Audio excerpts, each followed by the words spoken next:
Aí, você vai ver que vai aparecer no canto superior lá gravando, tá vendo? Não apareceu Você aí? não. Aparece aqui no... Não, você está em tela inteira. É isso. Você está em tela inteira, você não vai ver. Então, é só. 1, 2, 3, já está começando. Boa apresentação, tá? Obrigada. Tchau, tchau.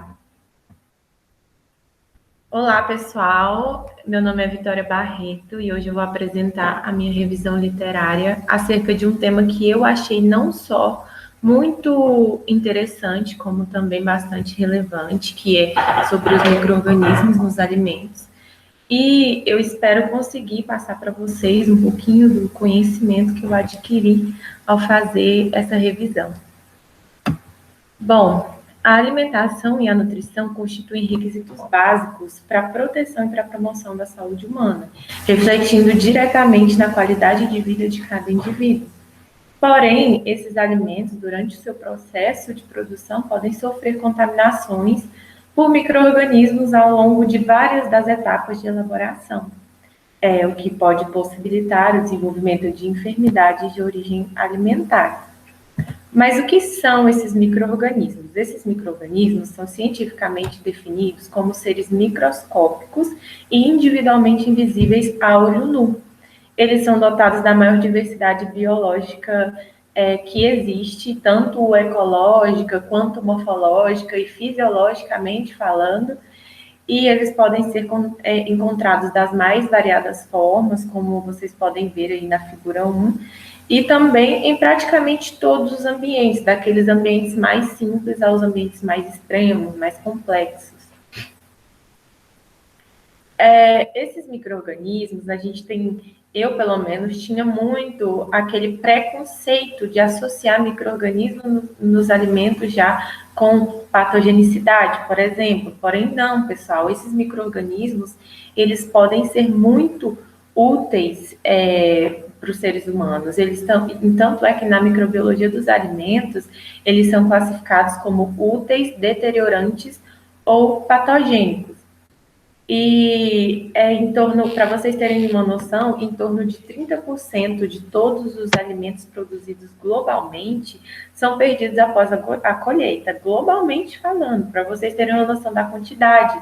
E dentre as principais causas de perdas, nós temos a deterioração por micro-organismos, então demonstrando aí a dimensão da influência dos micro-organismos na indústria alimentícia.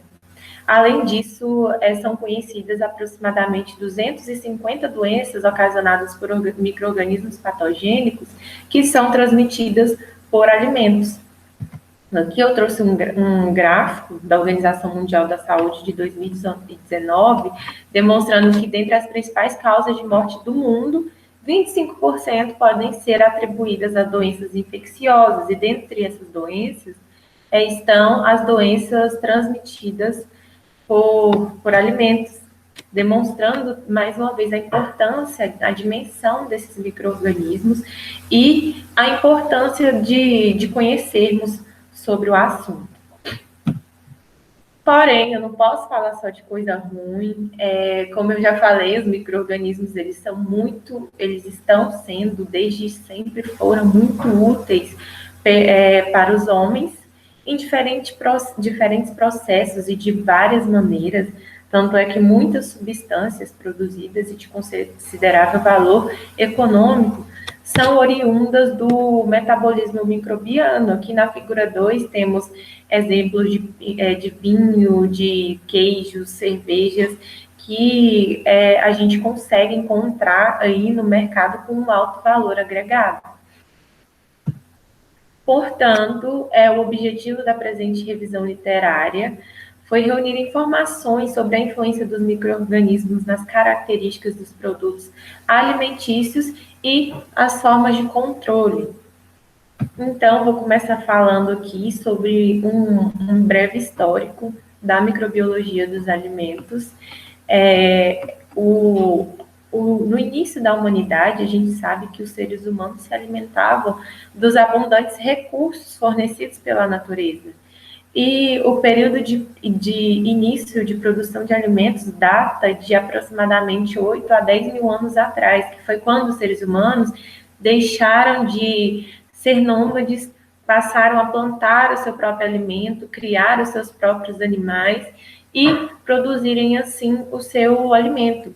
E sabe-se que logo no início desse período, eles já se utilizavam de micro-organismos para produzir determinados alimentos, como é o caso do pão, vinho, cerveja, e presume-se que logo no início desse período já começaram os problemas ocasionados por patógenos ou por micro-organismos de deterioração, toxicidade, e isso muito devido ao armazenamento inadequado. Um evento importante, inclusive, que teve na Europa durante a Idade Média, matou em torno de 40 mil pessoas, foi intoxicação por ergotismo das gramíneas, que é ocasionada por um fungo denominado esporão do centeio, é um fungo que está muito presente aí em cereais. Em 1156, os açougueiros começaram a ser importantes.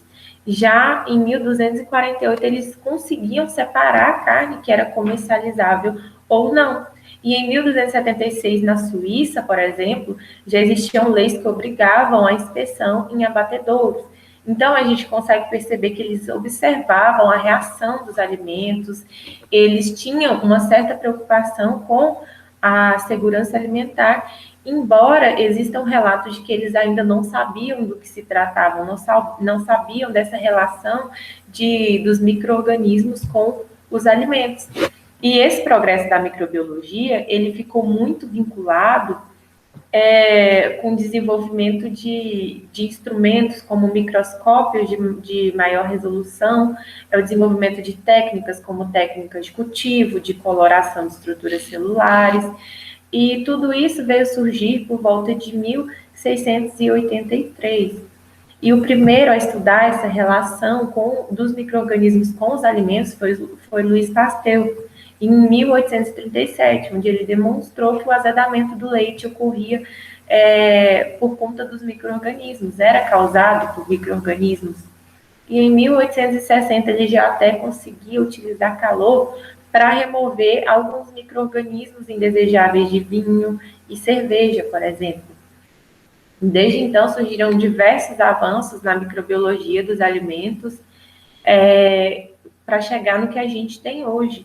Desenvolveram diversas técnicas de conservação, formas de controle desses micro-organismos, descobriram também diversas doenças associadas com os micro-organismos que estão presentes ali nos alimentos.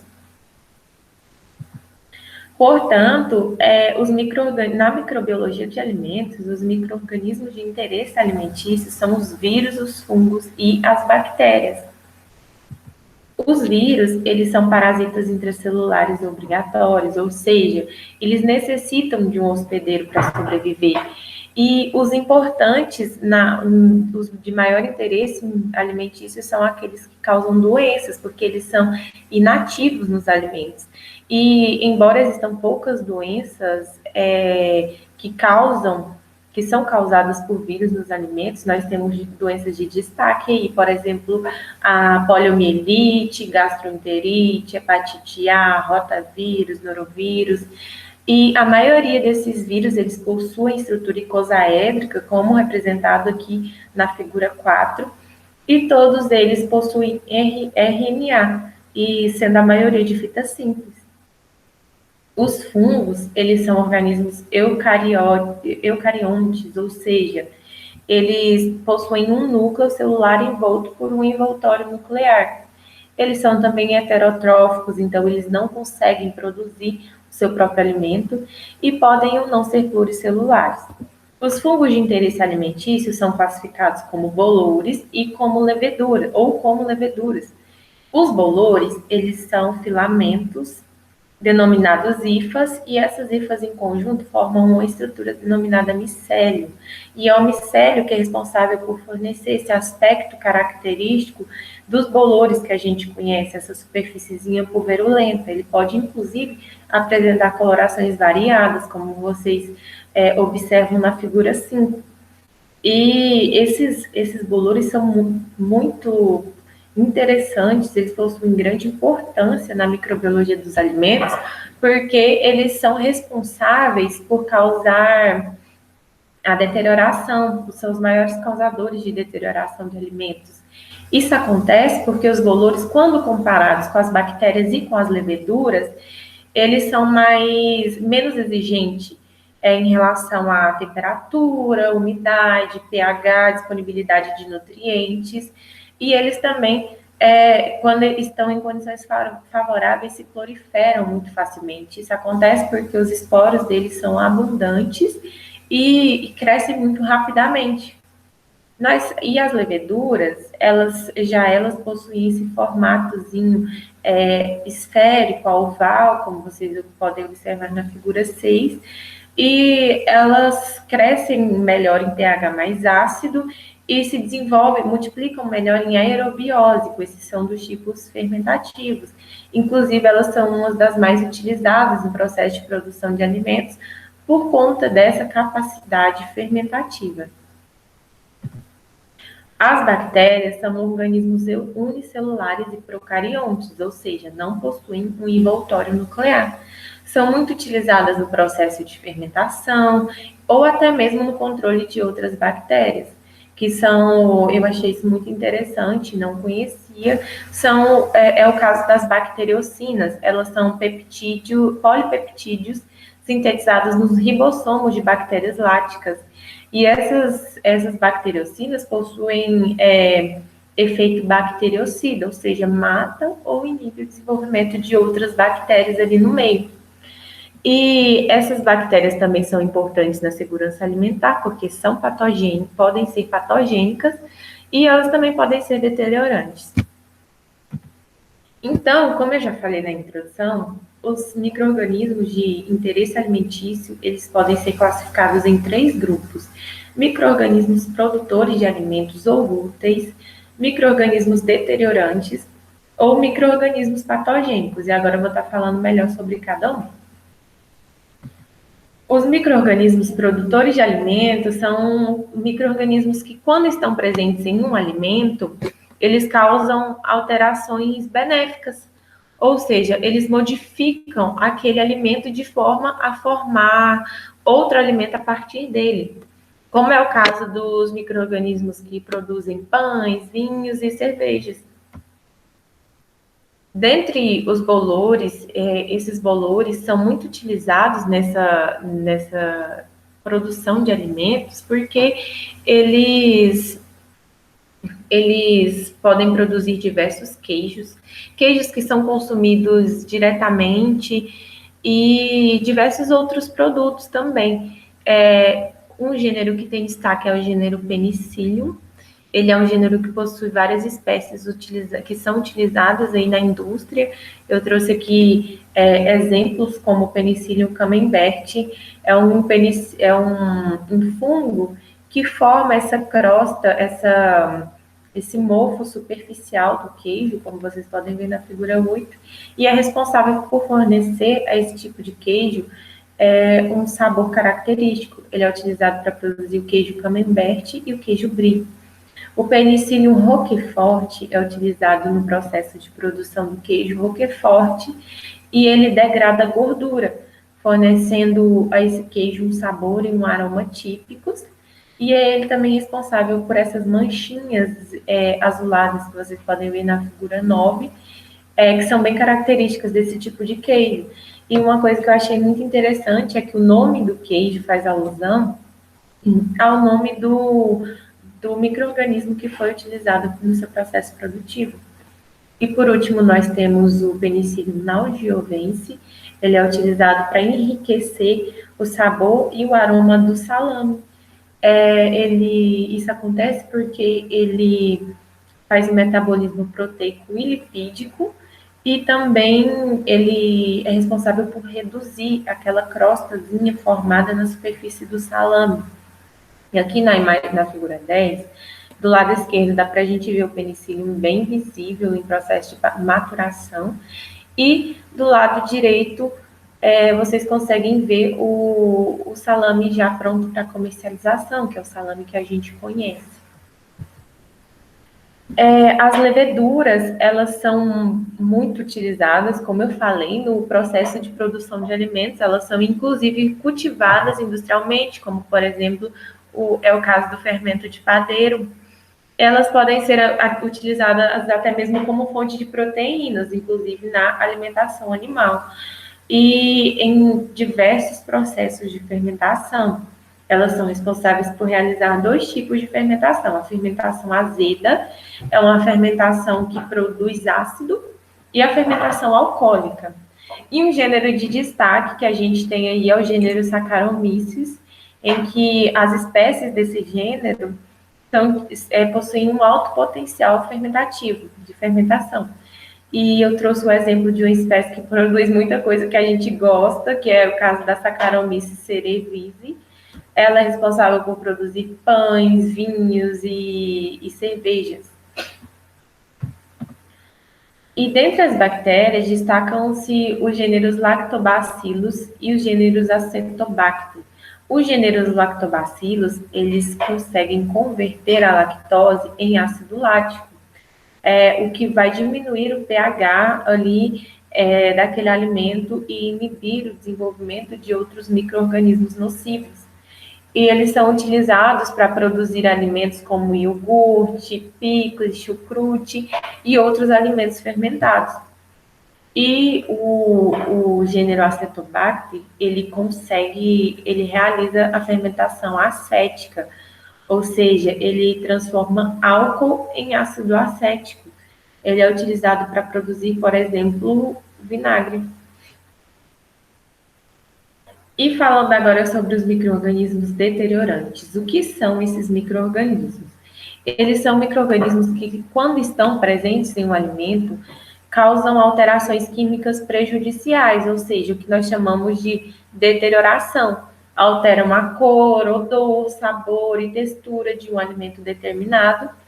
E ele pode também, isso acontece devido ao metabolismo natural dos micro-organismos que estão presentes ali naquele alimento. Os bolores, como eu já falei, eles merecem destaque quando o assunto é deterioração. Isso acontece porque eles possuem um elevado potencial deteriorante. Isso muito devido ao seu elevado potencial de reprodução e proliferação, e por isso eles apresentam um alto risco de contaminação aos alimentos, e principalmente aqueles alimentos que estão em locais em que os princípios de armazenamento e secagem são desprezados ou inadequados. E existem várias e várias espécies de bolores que atuam no processo de deterioração de alimentos.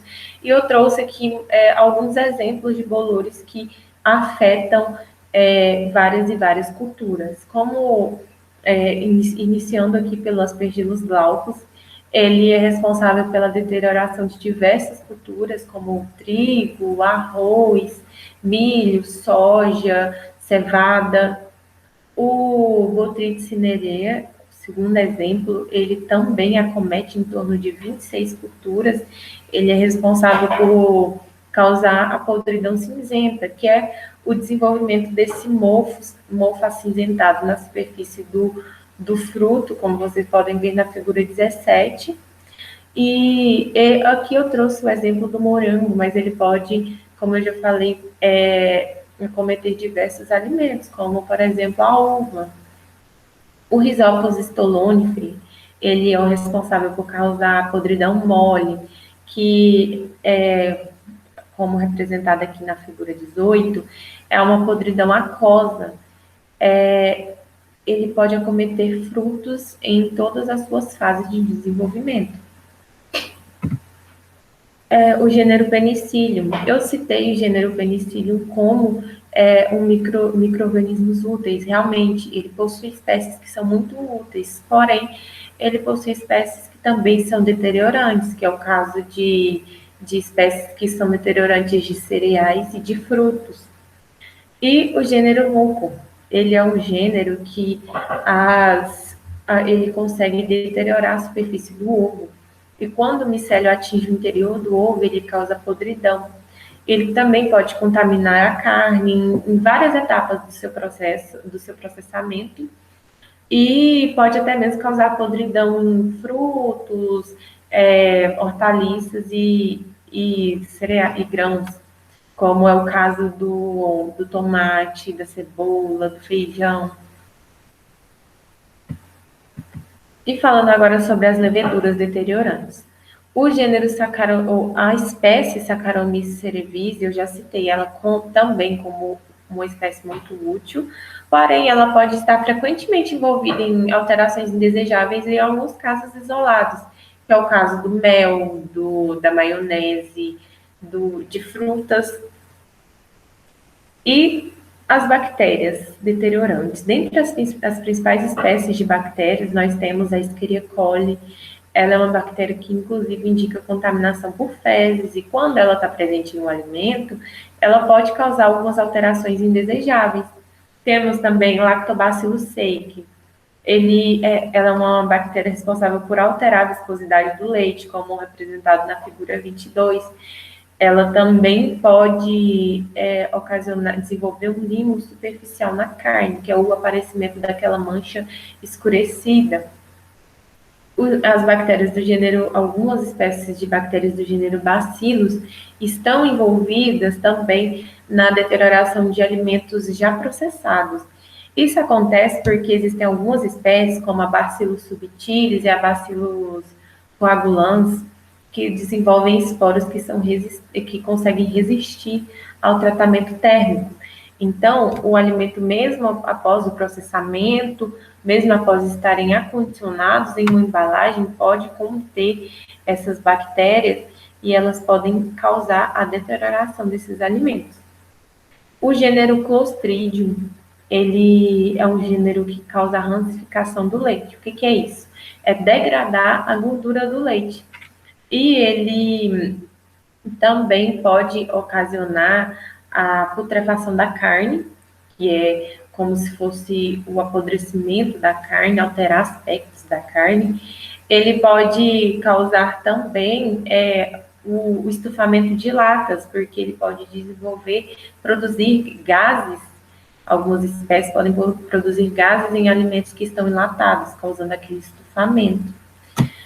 O gênero das Pseudomonas também possuem algumas espécies que são amplamente distribuídas na natureza, podem acometer vários e vários alimentos, como, por exemplo, ocasionar putrefação da carne, como representado na figura 23.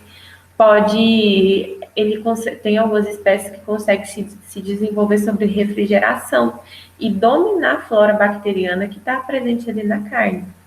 Ele é responsável também por alterar a coloração da gema, é responsável pela podridão de alguns frutos, causa podridão em alguns frutos, e também é o principal responsável pela alteração de pescados. E, por último, as bactérias Xanthomonas campestres. Elas são responsáveis por causar a podridão negra, que, como vocês podem ver aí na figura 24, é o aparecimento dessas manchinhas escurecidas no fruto. E ela pode se desenvolver em diversos frutos. Elas são uma das bacterioses de maior importância econômica que acometem as brássicas e podem ocasionar também o cancro cítrico, que é o desenvolvimento de certas lesões no centro do fruto. E falando agora sobre os micro-organismos patogênicos. O que são esses micro-organismos? Eles são aqueles micro-organismos que podem ocasionar DTAs. Essas DTAs são doenças que são transmitidas por alimentos. Elas são adquiridas através da ingestão de alimentos ou água que estejam contaminados por esses micro-organismos patogênicos. Eles são responsáveis por ocasionar sérios problemas econômicos, inclusive, e representar riscos à saúde. E além de ocasionar doenças, eles também podem ocasionar infecções ou intoxicações alimentares, causadas pela ingestão de toxinas que são produzidas por esses micro-organismos, por alguns desses micro-organismos. Aqui Eu trouxe um gráfico do Ministério da Saúde mostrando os agentes etiológicos mais identificados nos surtos de DTA aqui no Brasil de 2009 a 2018.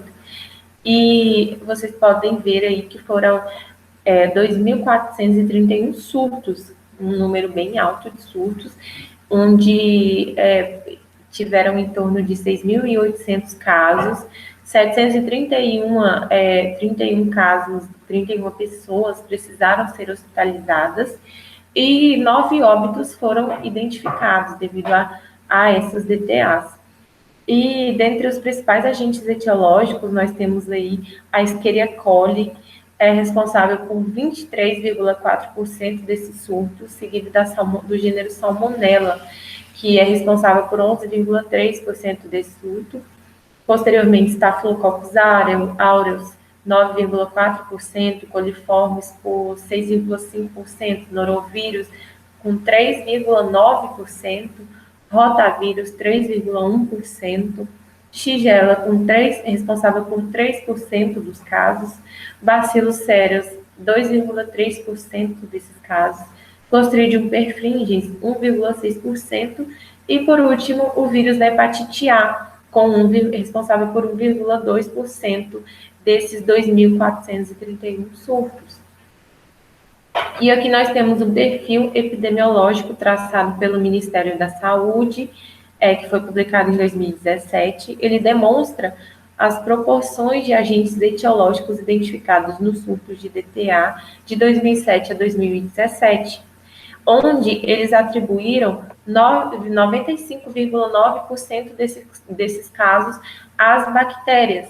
E dentre as principais bactérias, nós temos a Escherichia coli, a Salmonella, Staphylococcus aureus, Bacillus cereus, os coliformes e Clostridium perfringens. E 7,7% foram atribuídos aos vírus. Dentre os principais vírus, nós temos o rotavírus, o norovírus e, em seguida, o vírus da hepatite A. 1,8% a agentes químicos ou outros e 1,2% foram atribuídos aos protozoários.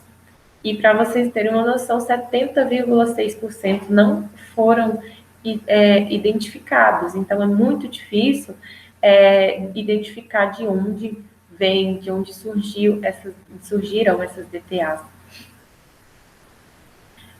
E dentre os alimentos mais incriminados em surtos de DTA, nós temos os alimentos mistos, que são alimentos que contêm mais de um grupo alimentício. Eles foram responsáveis por 25,5% desses casos, seguido da água, para vocês terem uma noção. Foi responsável por 21,1% dos casos e posteriormente os múltiplos alimentos, com 10,7% desses casos. E a gente observa também que existem diversos outros alimentos, como leite, ovos, carne bovina, carne de ave, doces, cereais, que estão diariamente na nossa mesa, que fazem parte do nosso cotidiano e que podem representar uma fonte de risco se armazenada de forma incorreta, produzida sob condições precárias de higiene, se estiverem contaminadas. E esses micro-organismos, os principais micro-organismos associados com as doenças transmitidas por alimentos, são responsáveis por causar sintomas como as náuseas, vômitos, dores abdominais, diarreia, falta de apetite e febre. E vou falar um pouquinho sobre as toxinas. As toxinas, elas são substâncias produzidas por alguns micro-organismos e nada mais são do que metabólitos secundários capazes de gerar efeitos tóxicos. Elas ocorrem naturalmente nos micro-organismos, são produzidas principalmente por fungos e por bactérias, e elas são substâncias muito estáveis, então elas conseguem sobreviver ao processamento. Aqui eu trouxe uma tabela da FAO, publicada em 2014, demonstrando as micotoxinas, os fungos produtores e a ocorrência delas nos alimentos. E o artigo afirma que as principais micotoxinas são a aflatoxina, a fumionizina, zearalenona e a ocratoxina. E dentre os principais fungos produtores, nós temos os gêneros Aspergillus, o gênero Fusarium e o gênero Penicillium. E eles afirmam que esses micro-organismos eles estão presentes em cereais, frutos e sementes sob condições ambientais específicas. E aqui na tabela a gente vê que realmente a maioria desses alimentos são cereais. A gente tem aí milho, sorgo, centeio, cevada, a gente tem grãos também, como feijão.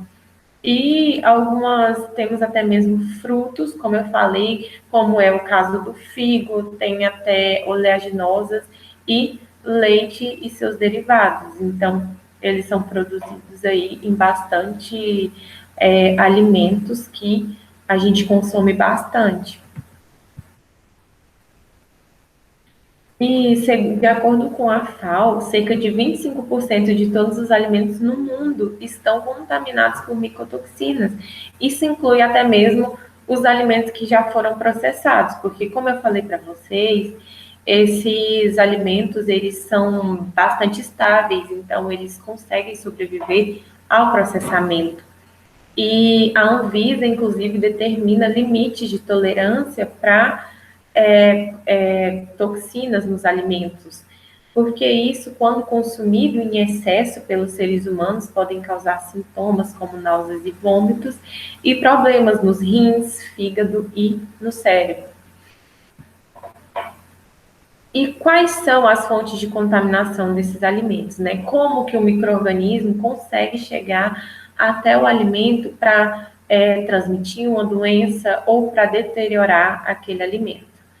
E, pessoal, absolutamente tudo é uma fonte de contaminação, desde que mal higienizada. Desde o campo até o mercado, esses micro-organismos podem ser contaminados em algum lugar. Porém, dentre as principais fontes de contaminação, a gente tem aí em destaque solo e água. Os micro-organismos do solo tendem a ser muito parecidos com os da água, isso porque o vento leva micro-organismos do solo para a água, a chuva leva micro-organismos da água para o solo. As plantas podem ser uma fonte de contaminação, porque se existem micro-organismos nas plantas que podem atingir o fruto, utensílios utilizados no processamento do alimento, como é o caso de facas, moedores, recipientes, eles podem representar uma fonte de contaminação desde que mal higienizado. O trato intestinal de seres humanos e de animais, eles são muito ricos em micro-organismos, principalmente, na verdade, tanto em quantidade quanto em diversidade. E em condições precárias de higiene, esses micro-organismos podem sim chegar até o alimento que a gente consome.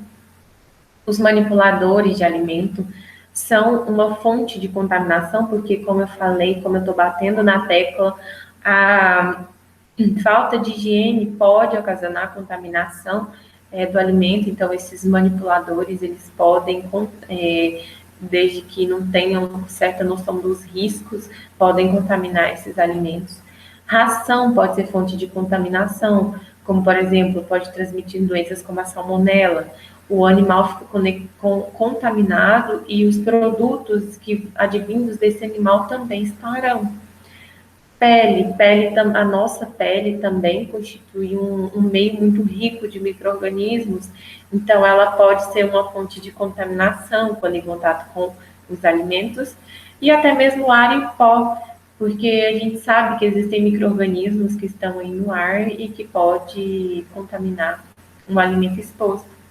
Então, saber as fontes de contaminação é muito importante para que a gente possa evitar a contaminação, principalmente para aqueles que trabalham na indústria, que manipulam. E é muito importante a gente saber as fontes de contaminação para a gente também saber certinho como armazenar um alimento de forma a não trazer riscos para nós mesmos. E quando esse alimento, os micro-organismos contaminam o alimento, ele precisa crescer e se desenvolver ali naquele alimento.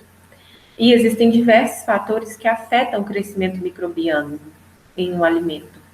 E é importante a gente saber quais são esses fatores para a gente entender melhor as formas de controle dos micro-organismos nos alimentos. Porque a gente sabe que o alimento é uma matriz química muito complexa. Então, para determinar quanto tempo o micro-organismo vai se desenvolver em um alimento é muito difícil, porém, os alimentos, eles contêm nutrientes suficientes para sustentar o desenvolvimento microbiano. E muitos fatores podem afetar, podem prevenir ou limitar esse crescimento desses micro-organismos, como também pode propiciar ou facilitar. E esses fatores, eles são divididos em dois grupos: fatores ou parâmetros intrínsecos e fatores ou parâmetros extrínsecos. Os fatores intrínsecos são os fatores que são as propriedades relacionadas com o alimento, enquanto os fatores extrínsecos são as propriedades que não estão relacionadas com o alimento, que inclusive podem influenciar ambos, tanto o alimento quanto os micro-organismos que estão ali naquele alimento. E eu vou falar melhor sobre cada fator. Dentre os fatores intrínsecos, nós temos a atividade da água ou Water Activity, que é o AW, conhecido também como AW. Ele nada mais é do que a medida de água disponível em um alimento. Porque quando a gente tem um alimento, a gente tem água, mas a gente também tem soluto. E um micro-organismo, para se desenvolver naquele alimento, ele precisa competir com as moléculas de soluto pela água que está disponível ali naquele alimento. E quanto maior a quantidade de água, consequentemente maior vai ser o desenvolvimento de micro-organismos em um alimento, porque mais água vai ter disponível para esse micro-organismo. E os micro-organismos, de acordo com a exigência de água, podem ser divididos em grupos que requerem distintos valores de AW, ou seja, distintos valores de água disponível. E aqui eu trouxe uma tabela demonstrando o desenvolvimento do grupo microbiano de acordo com a AW mínima. A gente observa aí que, dentre as mais exigentes, a gente tem as bactérias, com exceção das bactérias halófilas, e entre os menos exigentes, a gente tem os bolores. Como eu falei para vocês, eles realmente são menos exigentes quando comparados com as bactérias levedura, quando o assunto é diversos fatores. Então, a gente observa aí que os bolores eles se desenvolvem desde a W de 0,62 a 0,8, e as bactérias são as mais exigentes, de 0,9. Essa AW é uma grandeza para medir a atividade da água, e ela é medida de acordo com a AW da água pura. A AW da água pura é igual a 1. Quanto mais a gente vai adicionando soluto na água, menor vai sendo a AW, porque menor é a atividade da água, menor é a quantidade de água disponível.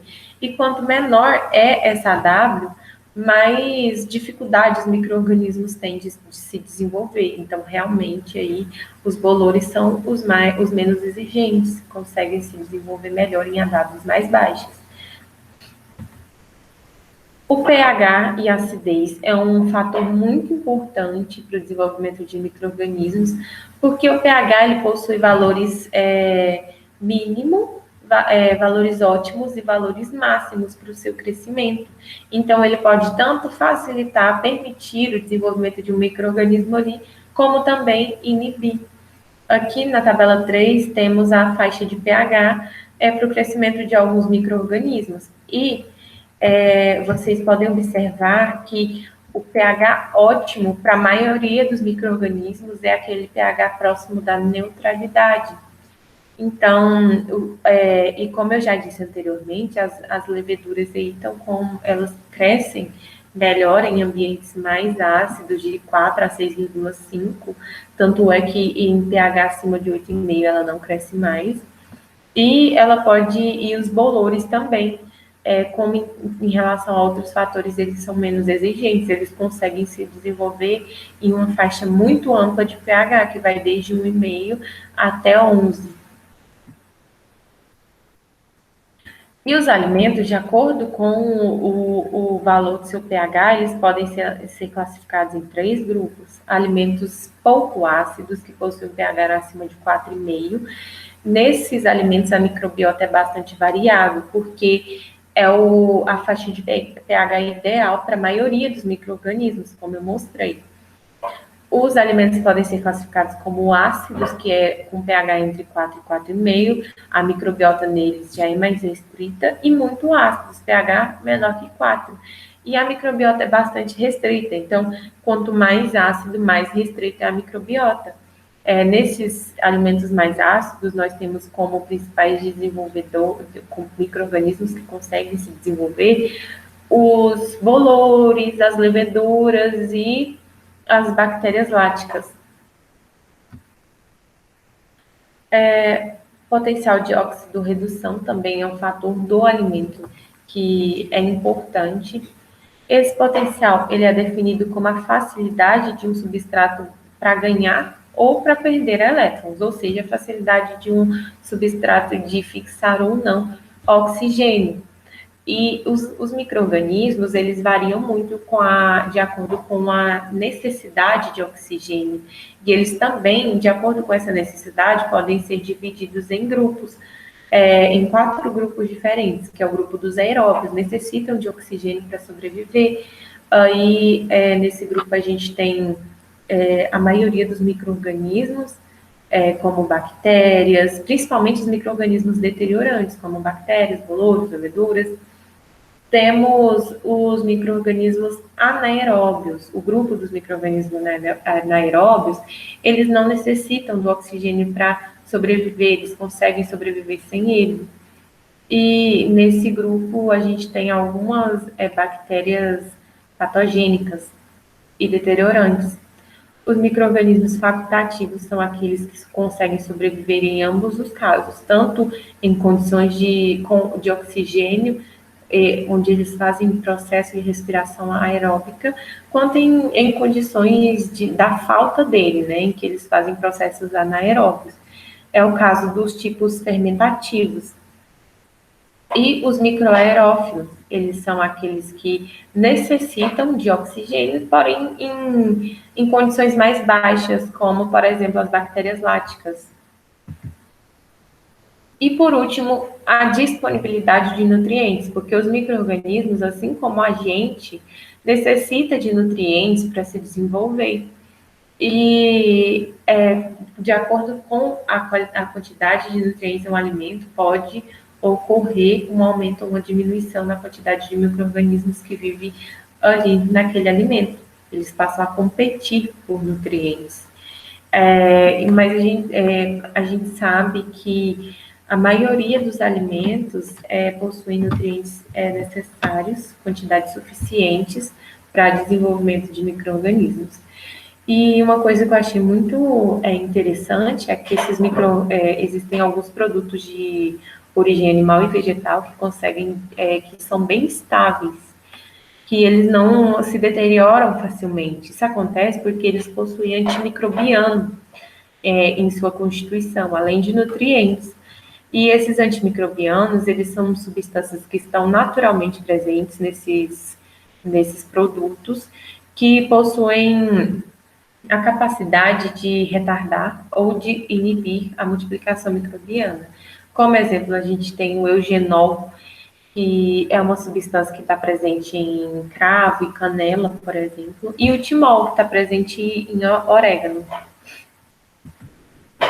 Agora falamos sobre os fatores extrínsecos, que são os fatores que não fazem parte do alimento. A gente tem um fator muito importante, que é a temperatura de armazenamento. É um fator que influencia bastante no crescimento microbiano. E os micro-organismos, por serem muito diversificados, conseguem crescer das temperaturas mais extremas às temperaturas menos extremas. Então, eles crescem sobre uma faixa de temperatura muito ampla, de menos 24 a 90 graus Celsius. Então, eles crescem bastante em diversas faixas de temperatura. E, de acordo com as exigências, eles podem ser classificados também em 3 grupos. O grupo dos termófilos, que são aqueles que crescem em temperatura mais alta, de 45 a 90 graus Celsius. Eles podem conseguir sobreviver a tratamento térmico? Podem. Porém, existem alguns alimentos que podem ser armazenados sobre temperatura ambiente, porque eles são inativos quando estão em temperatura ambiente. Os mesófilos são a maioria dos micro-organismos. Temos alguns micro-organismos patogênicos muito importantes, que são mesófilos, e eles se desenvolvem em temperatura ambiente, entre 20 e 40 graus Celsius. E, por último, os psicrófilos, que são aqueles que se desenvolvem em temperaturas mais baixas, temperaturas de até menos 10 graus Celsius. E uma coisa que é muito importante a gente saber sobre a temperatura de armazenamento a gente saber sobre cada alimento, como que armazena cada alimento. Então, é muito importante a gente conhecer quando o quesito é armazenar os alimentos que a gente consome. E a umidade relativa do ambiente. A umidade relativa do ambiente, ela possui uma ligação, uma relação estrita com a AW. Para quem não lembra, é a disponibilidade de água no alimento. Então, se a umidade relativa do ambiente for maior que a atividade da água, o alimento tende a absorver umidade do meio ambiente e causar um aumento da quantidade de água disponível para os micro-organismos e, consequentemente, aumentar a probabilidade de desenvolvimento de micro-organismos ali naquele alimento. E quando a umidade relativa do ambiente for inferior à atividade da água, os alimentos tendem a perder água. Então, eles vão reduzir a quantidade de água disponível quantidade de água disponível para os micro-organismos aí. A composição atmosférica. A composição atmosférica pode influenciar muito nos micro-organismos que vivem em um determinado alimento. Então, elas podem determinar o micro-organismo que vai predominar ali naquele alimento. E existem algumas formas de controle, inclusive, que são utilizados para modificar a composição gasosa de um alimento e, consequentemente, alterar a microbiota ali daquele alimento. Por exemplo, é o caso das embalagens a vácuo. Elas impedem que micro-organismos aeróbios consigam se desenvolver ali naquele alimento. Agora eu vou falar um pouco sobre o controle do desenvolvimento desses micro-organismos nos alimentos, como a gente faz para impedir esse desenvolvimento. As formas de controle são um dos grandes desafios da microbiologia dos alimentos. Desenvolver formas de controle para assegurar a segurança alimentar e aumentar o tempo de vida útil daquele alimento. Existem várias formas de controle, e hoje eu vou falar um pouco sobre algumas formas que são bastante utilizadas. A primeira forma que a gente tem aqui é a do controle por remoção. É um controle que a gente remove os micro-organismos por meio de lavagem, centrifugação ou filtração. Então, na lavagem, a gente remove poeira, pesticidas e micro-organismos. A gente faz muito isso em casa, com frutos ou com hortaliças, por exemplo. A centrifugação, ela consiste na retirada das partículas em suspensão. Então, dentre essas partículas, nós temos os micro-organismos. Ela é utilizada na água, é utilizada também no processamento do leite. A filtração é o processo em que o líquido ele é filtrado sob altas pressões e é utilizada para bebidas, como sucos, vinhos e cervejas.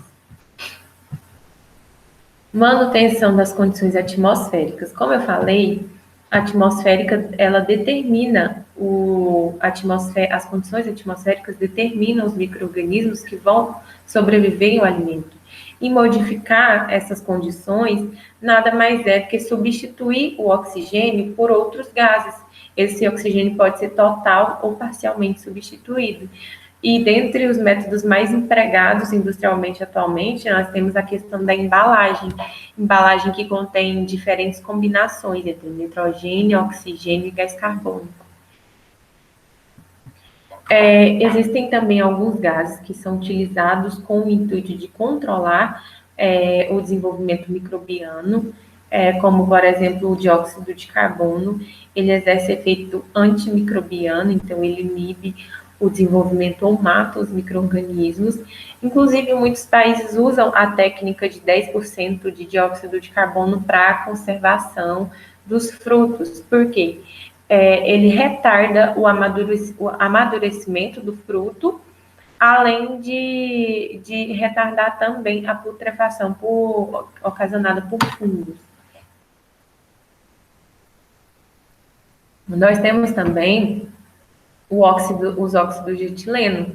Esses óxidos de etileno, eles são utilizados como antifúngico em, por exemplo, frutas secas, nozes ou condimentos, e também como esterilizante de caixas de embalagem.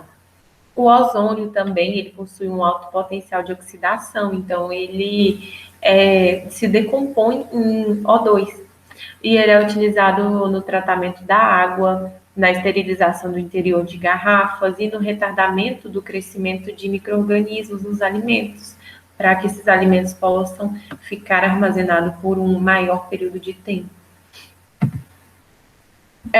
E nós temos também como exemplo, e eu já citei, as embalagens a vácuo. As embalagens a vácuo retiram o ar ao redor do alimento, então impedem o desenvolvimento de micro-organismos aeróbios, que são a maioria. E também existem embalagens que o ar livre ele é substituído por dióxido de carbono ou por dinitrogênio, o princípio é o mesmo. Inibir o desenvolvimento de micro-organismos aeróbios. Aí, na figura 26, a gente tem exemplo de vários alimentos que a gente compra, queijo, salame, mortadela, que são conservados dessa forma. As altas temperaturas também são muito utilizadas para o tratamento dos alimentos, para controlar o desenvolvimento microbiano. E como eu falei, as temperaturas influenciam demais no desenvolvimento de um micro-organismo em um meio. E as temperaturas elevadas, elas causam desnaturação das proteínas dos micro-organismos e inativam enzimas que são essenciais para o metabolismo desses micro-organismos, ocasionando, consequentemente, na morte desses seres ali nos alimentos. E os métodos de utilização de altas temperaturas, eles variam muito de acordo com a natureza do alimento que está sendo processado ou de acordo com a natureza dos micro-organismos. Porém, se destacam dois processos que são muito utilizados, que é a pasteurização e a esterilização. A pasteurização consiste em você submeter um líquido, aquecer um líquido até abaixo do seu ponto de ebulição. Ela pode ser lenta ou pode ser rápida. A pasteurização lenta, que é a low temperature and long time, ela consiste em submeter o alimento a altas temperaturas por um período de tempo maior, geralmente a 63 graus Celsius por 30 minutos. E a rápida, ela é a high temperature and short time, ela consiste em submeter o alimento em uma temperatura mais elevada, porém por um período de tempo bem menor, geralmente a 72 graus Celsius por 15 segundos. E a esterilização, ela prolonga o tempo de estocagem. Ela possui como princípio eliminar tanto o micro-organismo quanto os esporos dos micro-organismos ali. Porque, como eu falei, existem micro-organismos que os seus esporos podem resistir ao tratamento térmico. Então, ela utiliza temperatura muito alta. A temperatura varia muito de acordo com o alimento que está sendo processado. Porém, as temperaturas elas são sempre superiores a 100 graus Celsius. A forma de esterilização varia se o alimento já foi embalado ou se ele ainda não foi embalado. Para alimentos já embalados, a temperatura é em uma faixa de 115 a 125 graus Celsius durante 15 minutos.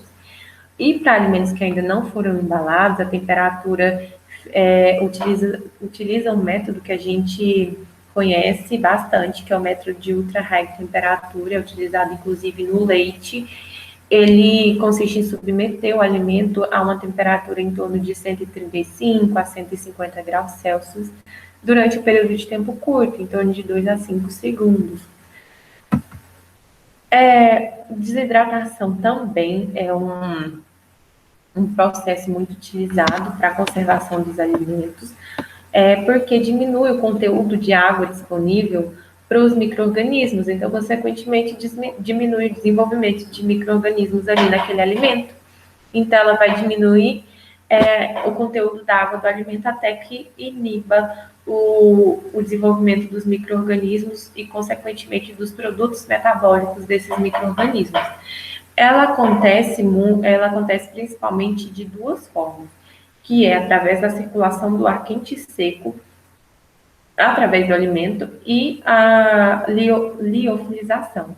É um processo em que a água é cristalizada através da utilização de temperaturas muito baixas, e ela é sublimada diretamente da fase sólida para a sua fase gasosa, para a sua fase de vapor. A utilização de baixas temperaturas é um método muito comum, principalmente pela gente na nossa residência, muito utilizado também em mercados. É um método que se baseia no fato de que quanto menor a temperatura, menor é a atividade microbiana. Então, as baixas temperaturas, nesse método, os alimentos podem ser submetidos à refrigeração, que é submeter o alimento a uma temperatura entre 0 e 7 graus Celsius, ou o congelamento, que é submeter o alimento a 18 graus negativos ou menos.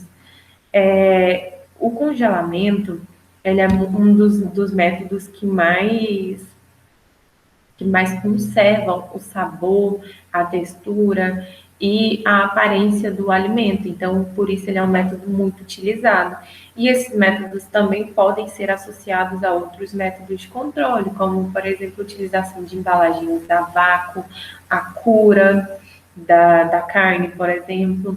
Então, ele é um método muito prático, por exemplo, na nossa residência, e também é muito utilizado, não só em casa, como também em mercado, indústria. É um método bem utilizado. E temos também um método denominado irradiação, também é utilizado para controlar micro-organismos nos alimentos. Eles controlam através da energia. Ele consiste na emissão ou propagação da energia através do espaço ou da matéria, ou seja, propagação de energia através do alimento. O alimento, após passar por irradiação, ele deve ser embalado. Por quê? Porque ele não previne, ele apenas controla os micro-organismos que já estão ali. E, por último, a gente tem a utilização de agentes químicos. O que são esses agentes químicos? São conservadores, que são substâncias que a gente adiciona em um alimento para prevenir ou retardar a deterioração ocasionada por micro-organismos. O número de conservadores, de compostos químicos utilizados como conservadores é muito pequeno. Por quê? Porque a gente ingere esses conservadores junto com o alimento. Então, existem uma série de exigências para que um agente químico seja um conservador. Esses conservadores, inclusive, eles são a sua eficiência depende de alguns fatores, como, por exemplo, a concentração. A quantidade de conservador que eu vou pôr ali naquele alimento deve ser suficiente para controlar os micro-organismos que estão ali e impedir o desenvolvimento de outros. A temperatura, se ela estiver próxima da ótima para o micro-organismo se desenvolver, ela vai, consequentemente, diminuir a eficiência dos conservadores. O tipo e o número de micro-organismos presentes ali, os micro-organismos que estão presentes ali devem ser sensíveis àquele conservador, e também a quantidade deve ser, quanto maior a quantidade de micro-organismos, mais difícil do conservador obter uma eficiência excelente, próximo da excelência. E como eu falei, eles possuem uma série de exigências, porque são consumidos. Então, o conservador não deve ser tóxico, ele não pode ser carcinógeno ou cancerígeno, ele deve ser de baixo custo, para não agregar muito valor àquele alimento, para não aumentar muito o custo de produção de um alimento, e ele não pode produzir características organolépticas indesejáveis, ou seja, ele não pode produzir odor, ele não pode produzir um cheiro muito forte, porque senão o consumidor não vai querer consumir aquele produto. Inclusive, existem algumas utilizações, alguns agentes químicos que utilizam do princípio da AW, porque, como eu falei, quanto maior a quantidade de soluto, menor é a quantidade de água disponível ali naquele alimento e menor vai ser o desenvolvimento dos micro-organismos. Então, eles adicionam conservadores para aumentar a quantidade de soluto e diminuir a quantidade de água disponível. Dentre os principais conservadores, nós temos os ácidos lipofílicos, os nitratos e os nitritos, que são utilizados bastante para o processo de cura da carne. A gente tem dióxido de enxofre e sulfito, que são utilizados no intuito de reduzir o escurecimento enzimático. Como vocês podem ver aí na figura 29, o escurecimento enzimático é isso, o alimento escurecendo conforme o tempo. Eu imagino que vocês já possam ter cortado um exemplo clássico aí, é a maçã, e com o passar do tempo ela foi se escurecendo. Esse é o escurecimento enzimático, e essas substâncias são utilizadas para evitá-lo. A anisina e a natamicina, a anisina ela é utilizada para conservação de produtos laticínios, como é o caso de queijos e leite condensado, por exemplo. E a natamicina, ela pode ser utilizada aqui no Brasil para ser adicionada em crosta de queijo, como é o caso do queijo, na verdade, a anisina, ela é adicionada no queijo parmesão, por exemplo. Quando a gente fala da microbiologia dos alimentos, a gente tem, com certeza, ligado a esse assunto, as análises microbiológicas. As análises microbiológicas são muito importantes. E qual que é a importância? Por que fazer? Existe uma série de agências governamentais que regulamentam a composição e a qualidade dos alimentos. Então, elas são muito importantes para promover a segurança alimentar e a qualidade final do produto ali, garantindo que esse produto chegue 100% seguro na mesa do consumidor. Então, essas exigências técnicas associadas com a questão da segurança ambiental, elas estimularam o desenvolvimento o desenvolvimento e a adoção de códigos de boas práticas. Essas boas práticas, elas vão desde a chegada até a indústria, até o acondicionamento do produto em embalagem. E é muito importante essas análises microbiológicas para determinar a qualidade microbiana, porque, né, através dessas análises a gente identifica em um alimento a presença de micro-organismos, se há ou não micro-organismos naquele alimento, se esse alimento está ou não contaminado, e quais são esses micro-organismos. São micro-organismos deteriorantes? São micro-organismos patogênicos? Vão representar riscos para a saúde do consumidor? E o grau de contaminação dos alimentos. Os alimentos estão, a população dos micro-organismos ali naquele alimento está muito alta, a população dos micro-organismos está muito baixa. Isso tudo é importante para que se possa tomar um posicionamento em relação àquele lote de alimentos, e também para definir os métodos de controle que vão ser utilizados ali naquele alimento. Essas análises, elas podem ser feitas através da microbiologia clássica, que é, por exemplo, utilização de técnicas de cultivo, ou pela identificação por sequenciamento de DNA. É muito utilizado na área da biotecnologia. É uma técnica que permite a identificação de micro-organismos em qualquer tipo de alimento. Então, permite a gente ver se naquele alimento ele tem a presença de micro-organismos e quais são esses micro-organismos.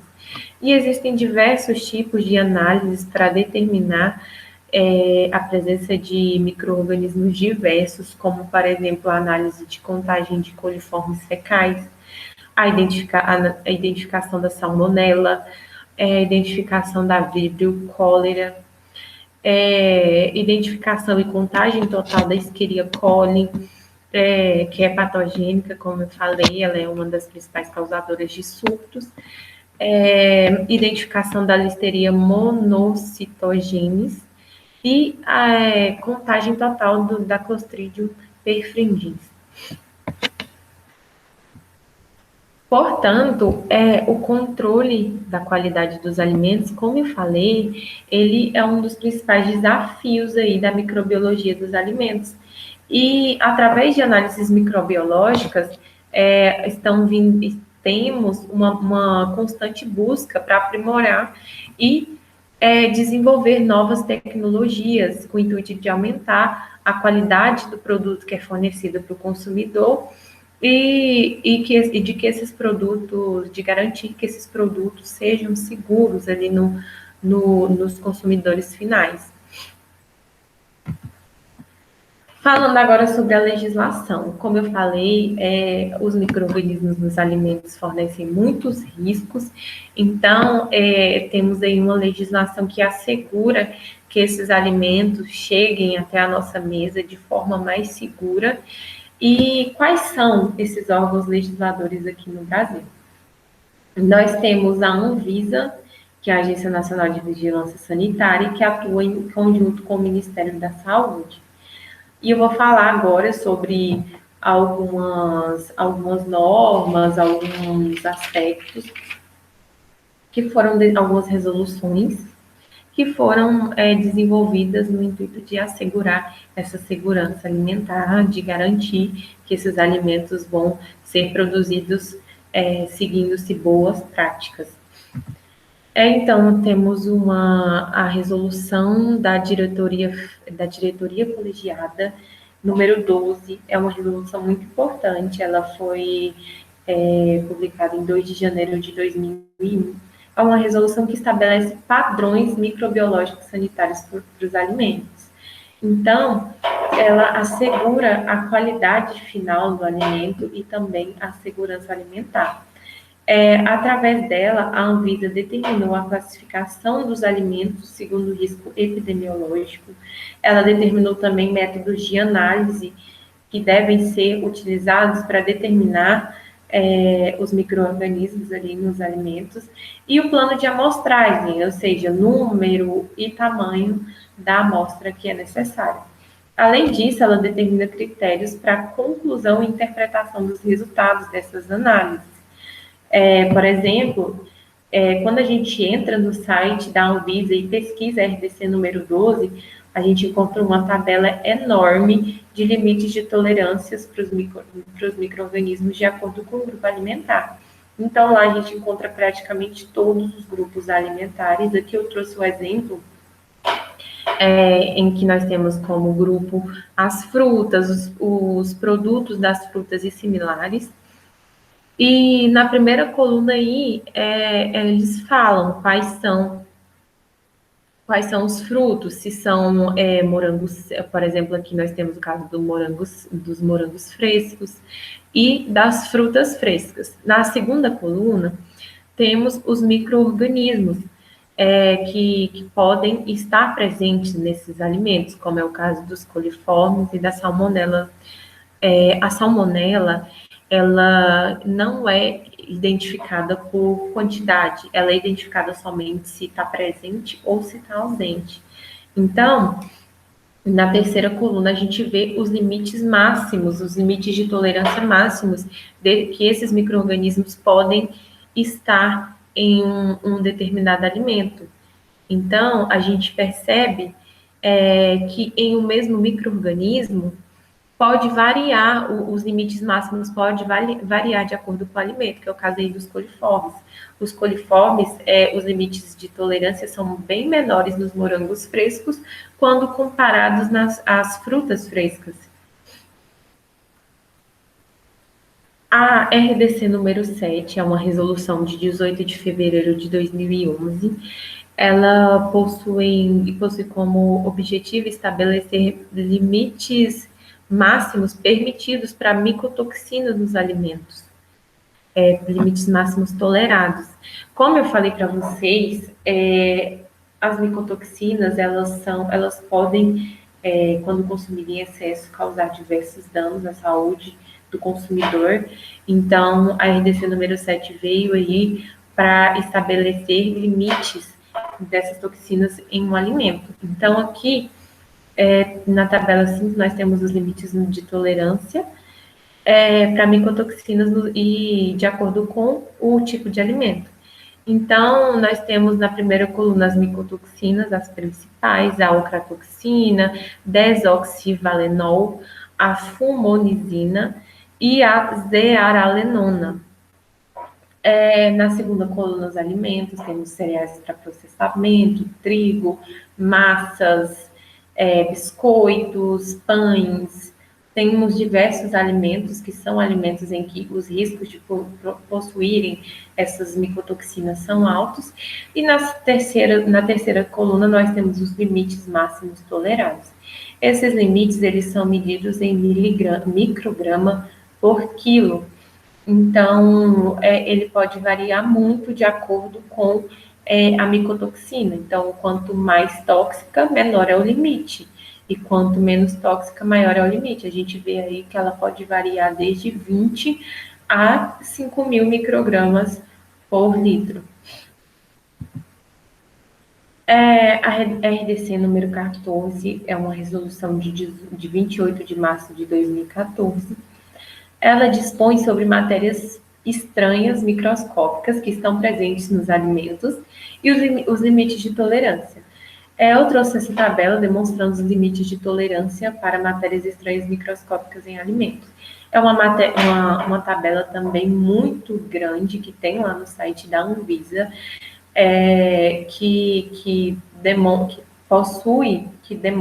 esses limites em praticamente todos os grupos de alimentos existentes.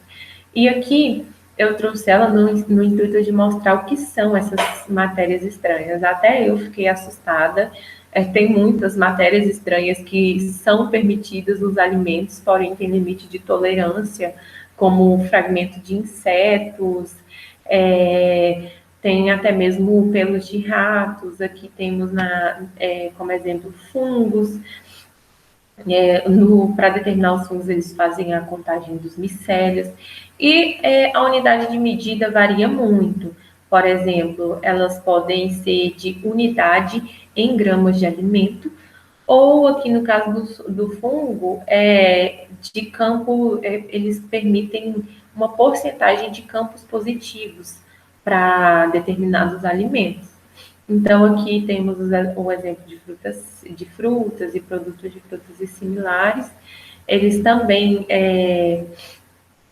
colocam alimentos que podem ser produzidos, como molhos, pureza e tal, e as matérias estranhas que podem estar presentes nesses alimentos. E, gente, são muitas, muito variadas. Eu mesma não sabia que certas coisas podiam estar ali nos alimentos. Pensa, fragmento de uma barata em um alimento, pelo de rato. Então, embora tenha limite de tolerância, eles estão lá. E é uma curiosidade que eu não sabia.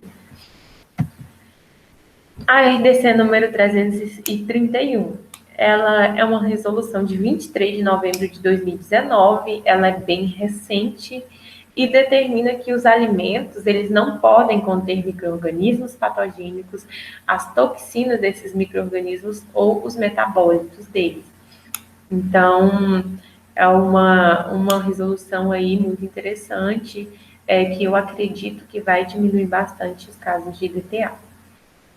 E a Instrução Normativa número 60, de 23 de dezembro de 2019, ela atua em conjunto com a Resolução número 331 e estabelece lista de padrões microbiológicos para alimentos prontos para serem ofertados para o consumidor. E agora vou encerrar o meu trabalho falando sobre as considerações finais. É muito importante a gente entender sobre os micro-organismos e a sua influência nos produtos alimentícios. Isso é extremamente importante para a compreensão das maneiras de preveni-los e com o propósito de evitar o desenvolvimento de doenças transmitidas pelos alimentos e aumentar a durabilidade desses produtos através de melhorias nos processos realizados desde a aquisição até o armazenamento e distribuição, desde a aquisição da matéria-prima até o armazenamento e distribuição dos produtos, assegurando o alimento dentro dos padrões da legislação vigente e que garanta a segurança do alimentar dos consumidores finais. Então, aqui temos as referências bibliográficas.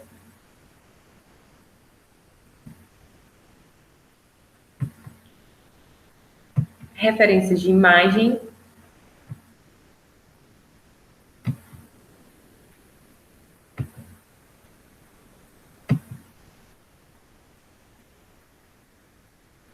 E é isso, pessoal. Muito obrigada pela atenção de vocês. Eu espero ter conseguido passar um pouquinho do meu conhecimento para vocês. Espero que vocês tenham entendido, que não tenha sido uma apresentação chata, porque além de ter sido online, ainda foi muito longa. Eu espero que vocês tenham gostado. Obrigada, professor. E qualquer coisa, qualquer dúvida, eu estou aqui. Obrigado, Vitória. Certinho? Pode encerrar? Pode encerrar. Eu vou encerrar agora. Professor, acho que eu não vou precisar editar nada, não. Só pode... Essa parte final você vai estar gravando ainda, essa parte final você vai ter que... Não tem nada, não. Vamos desligar logo, então. Obrigada, professor.